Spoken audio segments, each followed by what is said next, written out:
Welcome back to Turn Down for What, your source for EV news and updates. Like and subscribe for more content like this episode. Let's dive on in.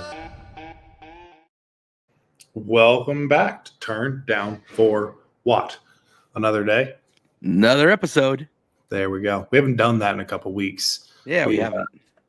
We got called. I've been getting called out. I don't post videos in time because that usually falls on me. And rather the next is like, where is the recent Tech Charged episode on Spotify? I'm like, I'm sorry. I'm trying, guys. I'm trying to do it all.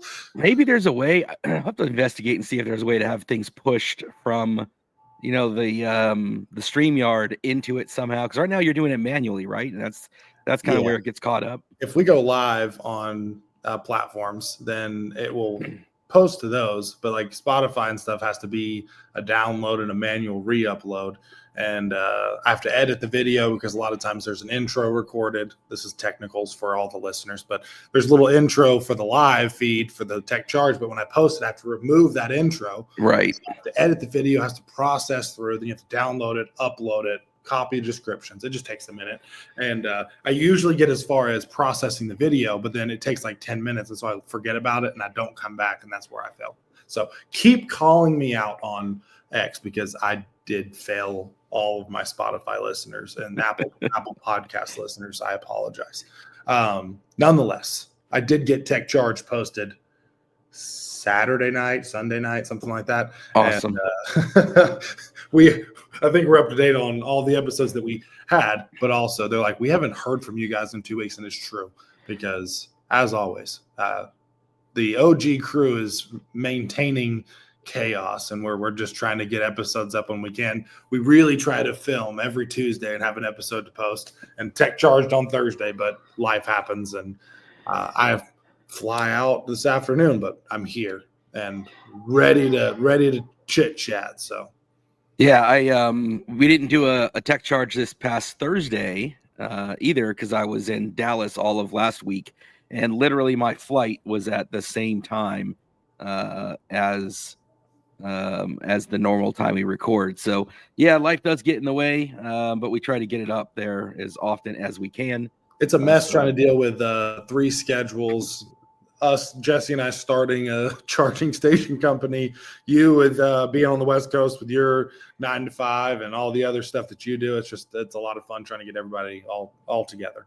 Yep, absolutely. On the last Tech Charged episode, I debuted something that our Tuesday, Wednesday midweek audience didn't get to see. So I'm going to switch hats from my famous Ford hat that I love to wear to a new special edition that you know about.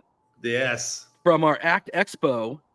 So we're going to flip it and debut the Kush and Cheese hat. Shout out this, please. And if you don't know the story of Kush and Cheese, inquire below. This is true magic right here. This is awesomeness. So shout out to Kyle Field. Not the Kyle Field I intended to tag. But this is a deep-rooted joke, and I just appreciate the fact, Chris, that you actually went out and purchased the hat. We were all at ACT Expo having a good old time, and we were hanging out with Kyle Field, what's his X name? We'll go ahead and give it a shout-out. Yeah, see, I don't want to get that wrong. I think Chris tagged at Kyle Field, and that wasn't the Kyle Field that we were hanging out with. That was a X user, correct, Kush and Cheese, and he had his own merch store, and so we all were roasting Chris for tagging the wrong guy, and Chris embraced his mistake, and we all were tagging Kush and Cheese on X and giving him a good shout out. I still stand firmly behind the fact that we need to have him on the podcast. I don't know how much he knows about EVs. I know he likes the Packers. I know he likes Kush and likes cheese. So right. He's from that Green Bay area. He's a season ticket holder with the Green Bay Packers and part owner, as all season ticket holders are out there. And his X handle was Kyle Field. It came up as him, and I wasn't paying attention. The Kyle Field that we were hanging out with from Clean Technica, his is Mr. Kyle Field. So that was my mistake. Never confuse Kyle Field with Mr. Kyle Field, and somewhere out there's probably a Dr. Kyle Field. If you would like to join us, I'd be Just have a happy to big get Kyle you. Field episode. We need to have Kyle Field, Cushion Cheese all at the same time, so we can have a group collaborative effort. You wear the hat. I think that would be a really riveting conversation. I don't even know what we talk about, but we'll have it on the podcast. Yeah. So I looked him up, and he has some merch. I'm like, you know what, man, I'm gonna support this dude. I reached out and I got the hat, and after as hard of a time as we gave him on X between all of us that night, I think he deserved at least one hat sale. Absolutely. So we're gonna, in honor of Cushion Cheese, Mr. Kyle Field, being tagged wrongly as Kyle Field, this is how we're gonna do a make right for poor Kyle Field that got caught up in our whirlwind of craziness down there in Anaheim. Well, Cushion Cheese, if you're listening, you are now just a legend on Turn Down for What, and so you will forever be engraved in our history as just a valuable member, and hopefully you will subscribe and listen to more episodes in the near future and even buy an EV. So yeah, and then in other news, late last night, I see you posted a video that was a surprise to me. I didn't know about it. So just for our audience, I'll kind of bring that up real quick. But yeah, there's it said, I say goodbye to my F-150 Lightning, and it's and I'm like, oh, there's Josh, man. He's sitting there in front of your Lightning and saying your goodbyes and talking about kind of the 3 years with it. And you were an early owner like I was, and so many, Jesse and Jace and all the crew. And so yeah, man, like walk us through like what's going on here, man. It was kind of a surprise to see it pop up. It's on for those that haven't seen it yet, it's on the Turn Down for What YouTube channel. And yeah, tell us what's going on here, man. yeah, and before I dive into that, if you're listening on Spotify, this is one of the confusing things. We post a lot of content on YouTube that's video based that we can't necessarily post to Spotify. So if you're on Spotify, tune into these podcast episodes for sure, but also go on YouTube and subscribe, because we have a bunch of EV reviews and content like this one, which is more of it's kind of an EV review. But yeah, effective as of last night, I no longer own my 22 F-150 Lightning. Did you get it impounded? Did you? Yeah, I mean the cops showed up. They came and busted me. It was a mixture of Kush and cheese that really led to the Oh no, the demise. No, but yeah, no. I mean I've owned that truck for 3 years, almost 3 years. It's about a little less than a month shy from 3 years. Had a full 49,000 miles on it. Really got to put it to the test. And it was one of those things that I ended up having an opportunity. There was as many people know, there was a major flip in the equity of the trucks. When we bought our Lightnings, I'm sure you experienced the same thing, Chris. There was a lot of hype around the original set of Lightnings. And because we were all really early adopters, they were selling for like $120,000 online. And you bought them for the 70s, right at 80,000 mark, and got the tax credit. So you're like 72,000 roughly for the Lariat extended range. And I saw those selling online like hotcakes for like 100, 120, 110. It was just crazy. And then a year passed by, or 6 months passed by, really, and that market shifted because all those people that really wanted the truck got the truck, and then there was some excess inventory and a slide in demand, and so we saw a pretty significant depreciation of those original vehicles. And the testament to that, and I kind of mentioned this in my video, was you, Chris. I mean, you just bought a Platinum, brand new, for 70. A good chunk less than I paid for my Lariat extended range. And at the time, the Platinum was 95, and now you can get a Platinum for 70. Now, not everybody can get one that's for 70, but you can find the deal that's for 70. And you can get a Lariat extended range for 60, 62, somewhere in that range. And so, with that level of the current value market for brand new being the case, the used market deteriorates pretty significantly. But I had traded in a F-150, gas-powered F-150 at the time, and had a little bit of equity that I rolled over. But, I was getting to that point where I was basically, with my payment schedule, I was at a point I had broke even on my equity value for what the truck was worth.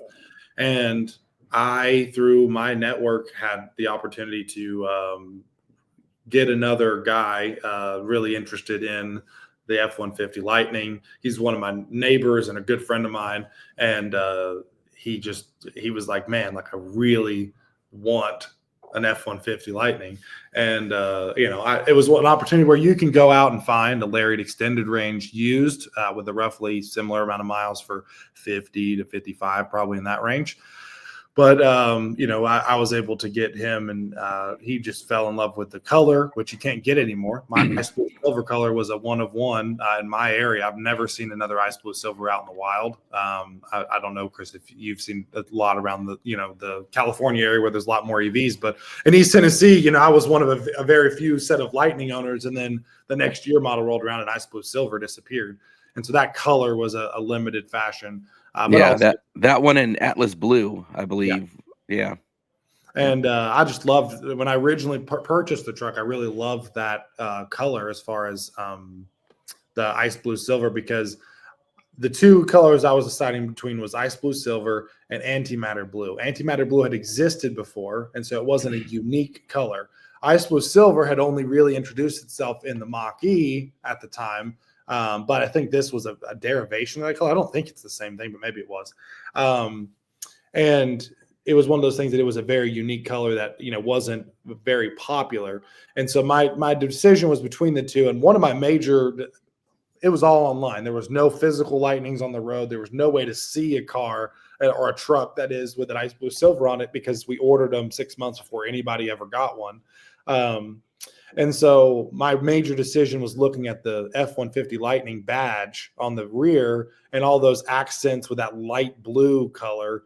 I felt like if you got a red truck, it's gonna pop like red on blue. I felt like the ice blue silver was a really good complementing color to that badging. And that was one of the major reasons I chose it.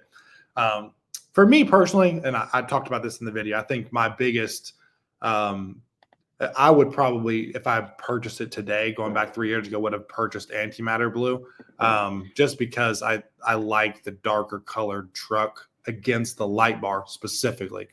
I talked about this in the video last night, but it was one of those things that the Lightning bar, the light bar, doesn't stand out at all during the day.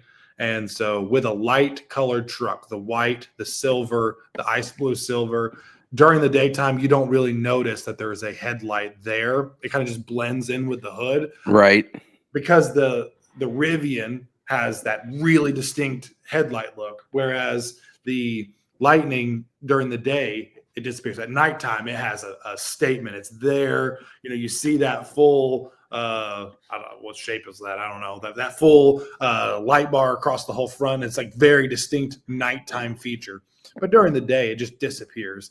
You can't see the light coming out of it. And so with a dark colored truck, it's blue, white bar, or the dark blue, the white bar, and then that gray or black grille. And so you really can see that light bar as a distinct feature during the day. If Ford would have made it to where that light was a little more bright, I've loved and stuck with the ice blue silver. But that's my minor feedback. But anyways, my guy really loved that color. You can't find it anywhere else. And he knows that I took care of the truck, and a lot of the used cars, you don't know how they treat it or if it's had issues. Obviously with Lightning, it's very low maintenance, but he knows me and how I've taken care of the truck. And I had the spray and liner, the cover, the floor mats, and all those things that are little extra upgrades. Yep. All the extras are great. Yeah. And I helped him get in contact with somebody, and that got him a Ford Charge Station Pro. It's actually being installed today at his house. Oh, nice. So he's got that. But as of yesterday, he purchased that truck for me, which opened me up to kind of look at the wide open market of EVs and say, hey, here's the market as a whole. And everything's changed in the last 3 years since I bought a truck. And now I'm at point zero. So where do I want to go with my EV journey? And that's where I'm currently pursuing. So I will say this. I leave in about an hour. I'm hoping to have this posted prior to my departure. But I leave in about an hour, and I'm going to go fetch somewhere a new EV and be bringing it home. So excited to kind of bring that and explain I guess, part of that journey in the upcoming couple days as I get that vehicle and am able to drive it back. But we'll let that speculation continue from even last night's suspense to today's podcast episode. It will remain in suspense. So we'll marinate on that. I'm definitely curious because the big thing when you've got that original year of the Lightning that's so great about it is that the original 2 years, I guess, it has the 80 kilowatt charger, and for the amount of travel you do in East Tennessee and the infrastructure and the whole kind of way that you got into becoming a charge point operator was this idea of the infrastructure and the charging availability out in East Tennessee. It's great to hear that the Lightning's going to stay in the East Tennessee family, it sounds like. And in my neighborhood, yeah. I'll get to see it drive by my house every day and just wave at it, Right. So that's awesome. And but yeah, there's a lot out there in the market. You've driven a number of different EVs over the past couple of years and done lots of videos about it. And one thing that's missing from pretty much all of them outside of the Lucid is that uniquely you're used to having that 80 amp charger, and that'll be a big adjustment if you're going with something that doesn't charge that quickly. So I'm really curious to see what you come back with. It'll be super interesting. It's hard to leave the Lightning. I mean, I went through that myself, and I went and looked at a bunch of different stuff. I had the Cybertruck for 3 days. I drove the Silverado. Each one of them had things that were really exciting about them, and each one had things that were hard coming out of the Lightning to kind of what I thought would be make a compromise on. And so I'm really curious where you land on that. So it'll be fun to see what you return with for sure.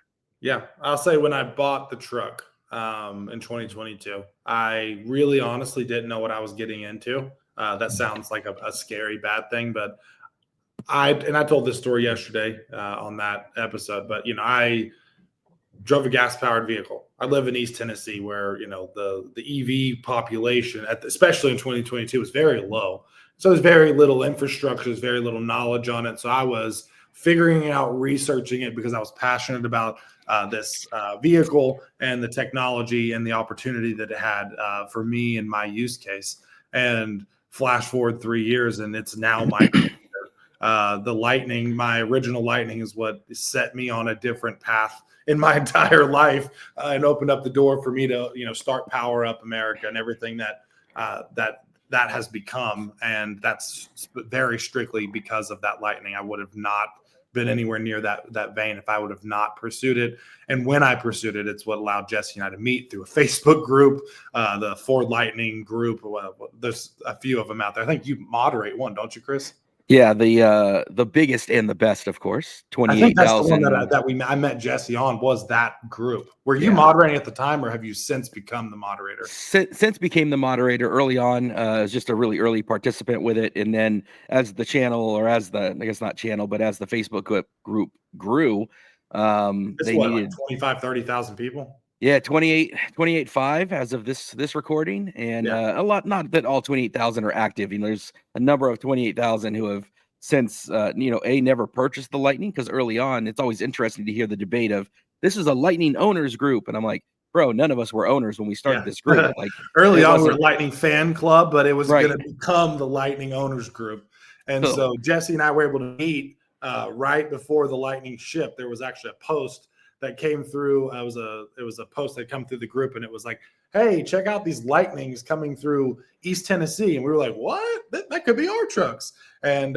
it was down in Chattanooga, like 3 hours south of me. It was like not relevant. But in that thread, Jesse had commented, hey, I'm in Kingsport, Tennessee, waiting for my Lightning. And I was like, hey, I'm in Johnson City, which is 5 miles away. I was like, I'm waiting for my Lightning too. And that's literally what started the whole conversation, where we nerded out over the F-150 Lightning, and then the technology, and then the space. And then as opportunity became, it just actually worked out to where, flash forward 3 years, we both own a company that's won federal grants, and we're building charging stations across the Southeast. And that's how life goes. Sometimes you roll with the punches and pursue opportunity as it comes around. Yeah, it's funny, the EV community and how small it is. And it was one of those situations where a couple of us were nerding out, reading the manual as soon as it was released, and tracking them on trains. And we were trying to activate using the Ford Pass app. We were trying to activate it. I tried like 3 times. It was said it was created, and I was trying to get it in my app, and It eventually stuck, but it wasn't like fully activated until the truck got there.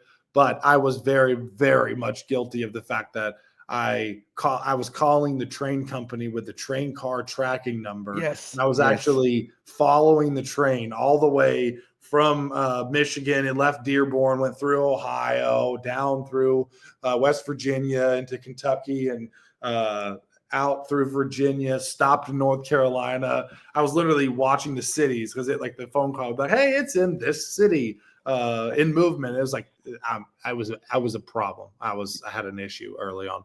Yeah, but Jesse was like, you're a loser, but please do it for me too. So I called him. His was on the train behind mine, but ours arrived to the dealerships within a day of each other. But yeah, it was just like the amount of excitement that we had early on was insane. But then I had the opportunity to basically come out and I will see if I can actually bring it up. Chris, talk for a second. I got to find that file if I can.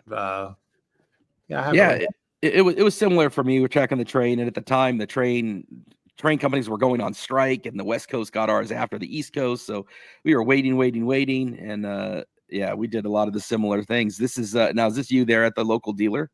That was the day I picked it up. Yeah, Awesome. That was like the truck arrived on a Saturday, and I went and actually I drove through the lot after it arrived in the train yard. There was no update till it showed up on the truck. So I was driving by every single day, trying to see like when it arrived in the lot of the dealership. And so on Saturday, July 29th or whatever that day was, I pulled in and it was wrapped up, all stickered up. I just rolled off the truck. I called the dealer. I was like, I'm picking it up today. They're like, no, we need till Monday. And so I had to wait 2 days, but then I was able to go and finish that purchase. And that was my very first day with my F-150 Lightning. I had a similar thing where I knew it was on the way before the actual dealer did. So this was my first day. I posted on Facebook. You can still see the window sticker. This hadn't gone through any of the dealer prep yet. Like it was, this was literally minutes after it had been unloaded from the truck, the cargo carrier from the train station. So, they had to go and obviously get it ready. And then the next day I came back and we did the whole, took delivery at the Ford dealer, first drive with the kids, went out and had Krispy Kreme, plugged it in here for the first time. And it was a whole lot of fun in those days. The dealer actually offered me, you're talking about all the craziness, right, that was going on at the time. The dealer actually offered me $10,000 to walk away. Like, hey, we'll send you $10,000 right now if you just leave the dealer and leave it with us, because they knew they could mark it up so much. Isn't that insane? Yeah. And then, then you're the excitement of the group and everybody, you start meeting everybody. And, Sergio, friend of the show, was the one that connected me with Ford, and that kind of started that thing off on its journey. And then getting to meet you, just like you met Jesse and through the group. And, that's just kind of how it all kind of kicked off. And so, it's funny how that, and in fact, it's interesting. I was watching, I don't know if you've seen, but on Out of Spec Bits, there's a guy from your East Tennessee area. I think he might be from Johnson City, and he has their family has 2 EVs, and within the past few months has been posting on Out of Spec Bits. And I was like, oh, I'm pretty sure that's near Josh. And so, check that out if you haven't seen him. It's funny the EV groups and the orbits that we travel in, and how often people cross paths. And that was a big part of the journey that I did, was coming across and getting to see, obviously I've met you and Jesse when we went to ACT Expo, but for people that the EV Geek podcast guys, Franklin's Charging, Martin, who, I've known for so long, but never met.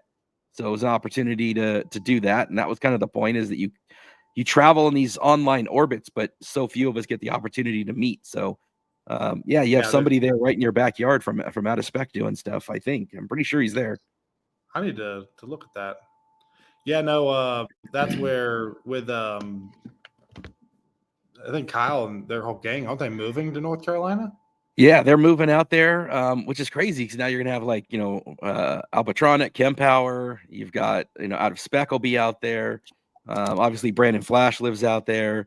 So yeah, that'll be really interesting to see that. They're still going to have their out of spec studios hub that's out in Denver as well. Is this that original post there of? Yeah, it sure is. You found it. Check that out. Yeah, that was the original post that was put into the Lightning group page where they were saying that the trucks are coming through East Tennessee, and then the next day I responded with Jesse. So young and optimistic back then, we thought there'd be 100,000 Lightnings a year traveling up and down the roads of the highway, and just the cost, the cost never came down, the volume never came up, and we keep spreading the good word. It's selling better than ever, but which is to say, still, less than half of what they hoped. That's a great shot. Yeah, early on I got the truck ceramic wrap, so I got all of the cool, different, unique opportunities for some epic shots that were made. But yeah, no, the looks a lot like the shot on my truck if you look at it, like that angle, with the background. It's kind of got that similar kind of from the front look. That's another great shot there. That was after the coating? Yeah, that was fresh off the ceramic. It looked very like dull blue there, but yeah, that's just that's those early days, man. Just when you were just so excited to get this thing protected and get it out on the road. I did the same thing. I did the ceramic on mine, and I have not done it to the current one. I'm not sure if I'm going to or not. Already got a rock chip, and it wasn't from coming across the country. Funny enough, like made it all the way from Tennessee, all the way out to California, not a single rock chip. And then when Kyle Connor was out here we were doing the video on the Zeekr 001. I was driving him back to the airport just on a normal 101 freeway out here, and rock chip came up and smacked my window. So I had it filled in. I think it was worth it because of the fact that you got to ride in the Zeekr. I'll take a rock chip for that any day. it was, yeah. I just didn't want to go, and I just got the window tinted, and I'm like, dang it, man! Like even if insurance covers the glass replacement, I got to go back and get it retinted again. And so I cheaped out, and I just went and got the chip filled so it wouldn't grow and expand at all. I got a video on that coming out in I don't know when it's uploaded. It's just scheduled for I don't know, this week or next week or somewhere, that the process of filling that rock chip in. So that'll be one of those things that is going to annoy me, because even though the rock chip is filled in and it looks less worse than it did originally, it still is visible, and it's unfortunately right in just to the left of my field of vision, which is just the worst spot for it, man. And but yeah, and I finished off my Charging Across America series. So I've got a whole playlist made of the Charging Across America. And just yesterday, it's been out for one day, I posted the final episode of me getting it finally back to California. And but yeah, you got the whole episode where I went to Franklin's Charging, of course, where I picked up the truck. The episode with Martin, with a friend of the show, Tim Bartz from Long MacArthur Ford. We got to see his podcast studio. We got to check out a Mach-E. They have this cool thing in their garage where they're taking and building like old school Lightnings with like Roush superchargers and stuff like that. Really cool. Like they lower them to the ground, the superchargers in them. They deck them all out.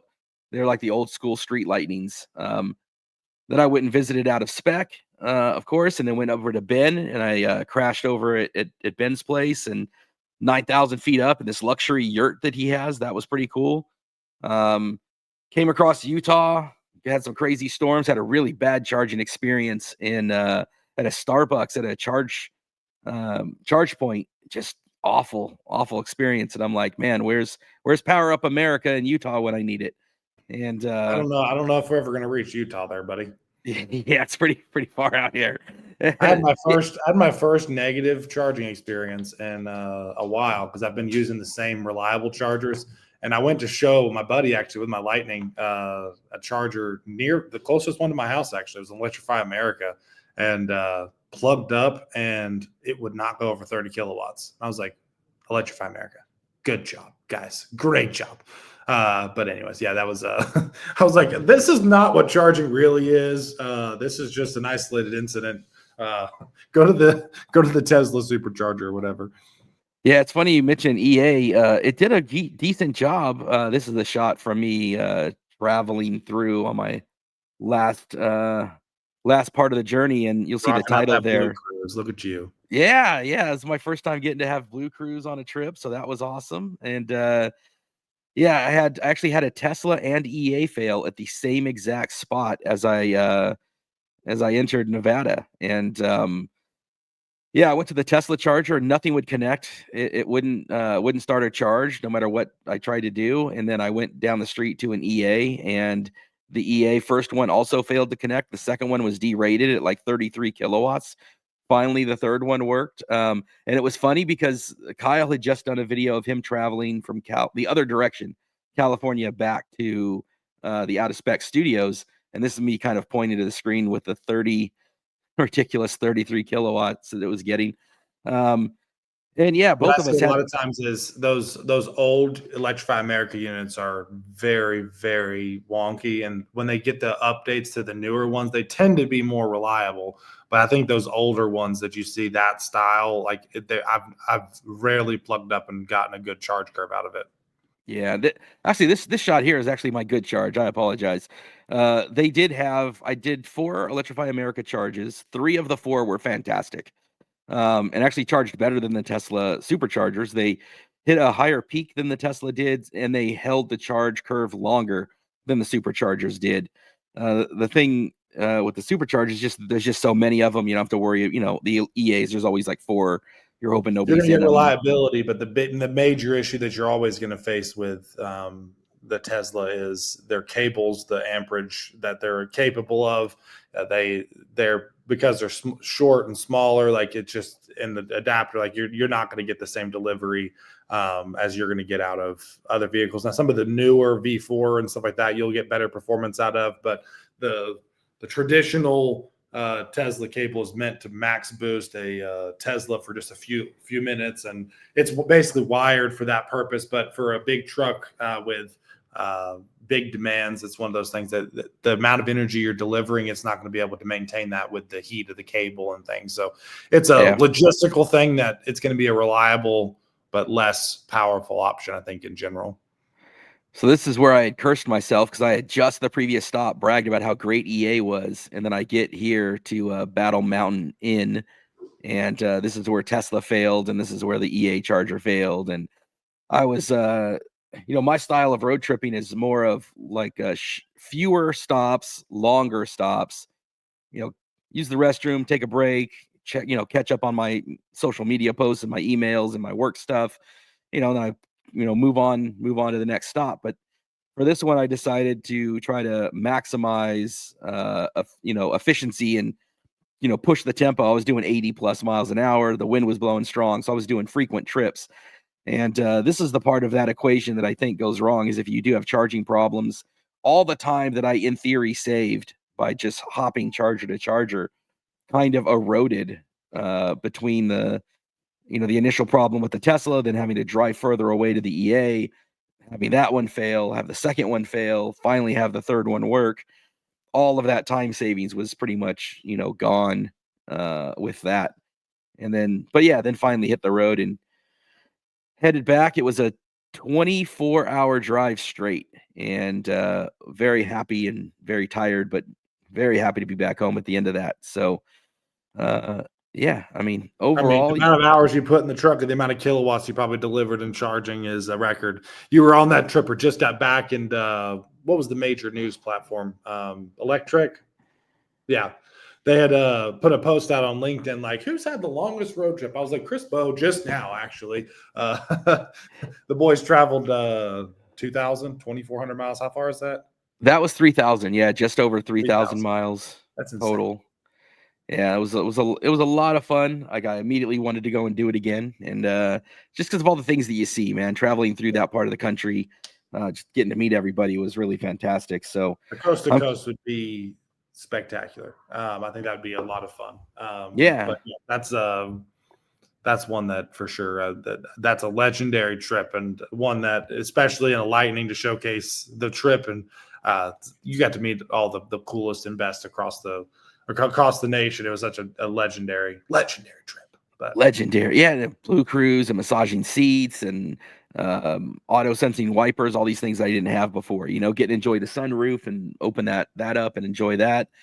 So yeah, I'm curious to see where you land, man, because it was just I love and have driven a number of EVs. You've driven even more than I have with your relationship with the dealer out there, and all as fun as the Zeekr is, as fun as the Cybertruck is, as great as the Lucid is, as amazing as the Rivian is, I still ended up landing back in a Lightning. So I'm curious where your road trip takes you and what you come back with, because it's a hard thing to leave once you've been in the Lightning. So I will say I am getting on an airplane in about an hour. So awesome. I do fly to destination and I drive it home. It's not quite the same distance as you traveled, but I do fly, and we'll be taking a road trip immediately in my new vehicle and bringing it back. So that'll be a interesting one. But yeah, my 22 Lightning has been my favorite vehicle I've ever driven, and I'm excited to kind of see what the next one brings, and what features it might provide, or things that it might have that I didn't have before. So, well, I'm excited to see the video for it. I assume we'll talk some more about it on the next week's episode. You think, or are we gonna? Oh yeah. I'll probably have a video announcing the vehicle probably before end of week, but then we'll have a breakdown of my first week with it next week. So, very cool. Well, I think that wraps it up for this week, man. We'll let you get on an airplane and get to find out this mystery EV, what we're gonna see. My flight leaves in an hour and a half, so I probably should get to the airport. So stay tuned. Like and subscribe to Turn Down for What. We'll have some news by the end of the week. If you haven't watched the episode from last night, check it out. We have I have kind of my full thoughts on my full time with my 22 Lightning, but more to come. So stay tuned. Shout out Cushion Cheese. Cushion cheese, baby. But yeah, for now, that's all. Tune in next week. Actually, tune in Thursday for Tech Charge, but also tune in next week for more EV news and updates. But that's all. Have a good one. See you guys. Thanks for tuning in to Turn Down for What. Make sure you're subscribed with your notifications on to tune in to more EV news and updates. See you next time.